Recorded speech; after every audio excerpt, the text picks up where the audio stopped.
For me, it's a great event, and I'm certainly impressed at the number of people that are here this year. It's my third year at this event, and it just seems to keep getting bigger. So very impressed so far.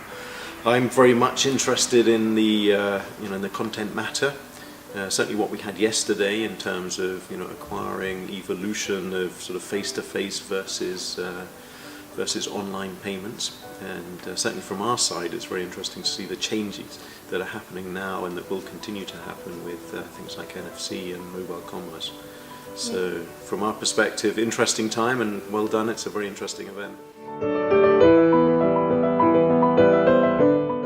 For me, the benefit of attending is almost like taking the pulse of the industry. So in a matter of a couple of days you cover off many different areas. You get the input of various different players, not only from the acquiring side, also from retail, from technology providers. It's also a great networking opportunity. So for me it's always wonderful to see so many people I already know in the industry all gathered together in one place. So it really is, for me, the top event of the year.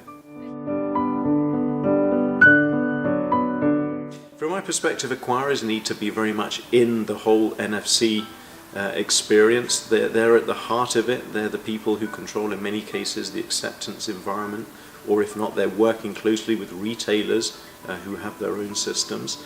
So acquirers need to, I think, really take, first of all, a view on how they can integrate NFC and mobile payments in their traditional offer. And above all, what they need to really see is that this offers a whole lot of new promotional opportunities which weren't there before. And I think they have to see themselves as facilitators.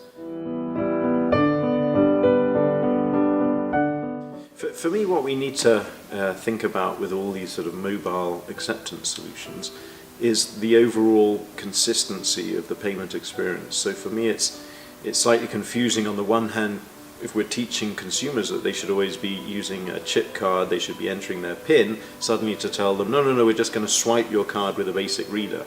So I'm not a believer at all in those little clip-in, plug-in mag-stripe readers, because to me they're almost like portable skimming devices.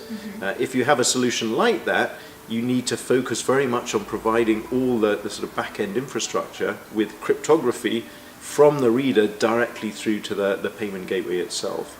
But more than that, you need to focus on giving as I said before, on giving the consumer a consistent payment experience. So for me, it's still very important, certainly in Europe, that we focus on having devices, even if they're mobile micro merchant devices, which enable you to accept a chip and PIN transaction, or even a contactless card transaction, or an NFC phone transaction. Having said that, what we're seeing today is really a fragmentation in terms of the offer of sort of micro and mobile solutions. So the good thing is there are specific solutions for specific segments. So simple card readers with smartphones might work for people who take occasional peer-to-peer payments. But for more serious merchants, they clearly need a fully functional solution with chip, with PIN, with contactless integrated.